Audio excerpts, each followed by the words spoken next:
வேண்டியதுன்னு எனக்கு. நான் உன்னை எப்படி லெஃப்ட் ரைட் வாங்குறேன், உன்னை கீச்சு தொங்க விடுறேன்ல, என்ன பண்ண வேண்டியது தானே. உயிரோட இருக்கும் பொழுது ஆண்குறிய அர்த்தப்பட்டு உட்கார்ந்து இருக்கிறோம். இது டூப்ளிகேட்டா ஒரிஜினலா சொல்லுமா? கரெக்ட் தானே? உயிர் இருக்குது இல்ல, ஒரு நார்மலா ஒரு பேட் பால் அடிச்சா ஒரு ஆண்குறியில இருக்க முடியுமா? செத்து போயிட மாட்டாங்க.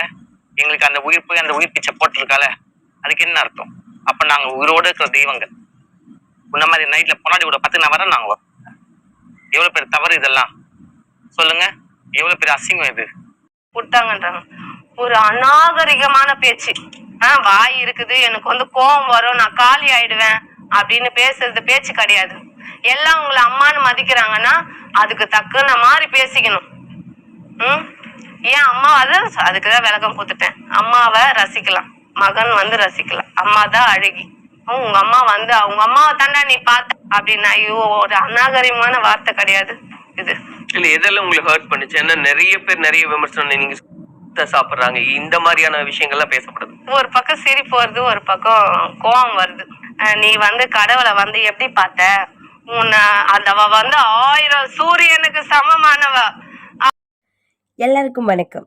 அகோரி கலையரசன் அவரோட இன்டர்வியூ பார்த்துட்டு ரஜினி அம்மாவாக இருக்கட்டும், மலைக்கா சாமுண்டீஸ்வரியாக இருக்கட்டும், நிறைய ஆன்மீகவாதிகள் இவன் ஒரு ஃப்ராடு, இவன் ஒரு பித்தலாட்டம், இவனை யாரும் நம்பாதீங்க, இவனை நேராக நாங்கள் இன்டர்வியூவில் பார்த்தா என்ன வேணுனாலும் பண்ணுவோம் அப்படின்ற மாதிரியெல்லாம் சொல்லியிருந்தாங்க. ஸோ அதுக்கு பதில் சொல்கிற விதமாக அவங்க மனைவி சரியான பதிலடி வீடியோஸ் ஒன்று கொடுத்துருக்காங்க. என்ன சொல்லியிருக்காங்கன்னா, இவங்க எல்லாரும் என்னோட கணவரை மிரட்டிகிட்டு இருக்காங்க. என்னோட கணவர் போலி சாமியார்னா நீங்களும் போலி சாமியார் தான். என்னோட கணவர் தப்பு பண்ணிட்டாரு, ஜெயிலுக்கு போகணும்னா நீங்களும் அவர் கூட சேர்ந்து ஜெயிலுக்கு தான் போகணும்.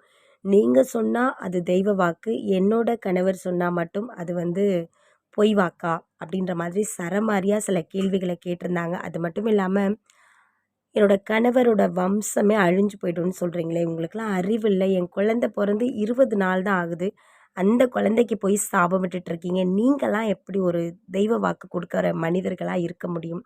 நான் பொதுவாக திருநங்கைகளை மதிக்கிறேன், ஆனால் உங்களை மாதிரி பொய் பித்தலாட்டம் பண்ணுற திருநங்கைகளை நான் மதிக்க மாட்டேன். அது மட்டும் இல்லாமல் நீங்கள் விடுற சாபம் என்னையோ என்னோடய குழந்தையையோ என்னோடய கணவரையோ எதுவும் பண்ணாது. ஆனால் ஒவ்வொரு நாளும் என்னோடய கணவர் இப்போ உயிருக்கு பயந்து தான் வாழ்ந்துட்டுருக்காரு. வெளியவே போக முடியல, எங்கே போனாலும் யாராவது என்னோடய கணவரை அடிக்க துரத்திக்கிட்டே இருக்காங்க அப்படின்னு புலம்புறாங்க.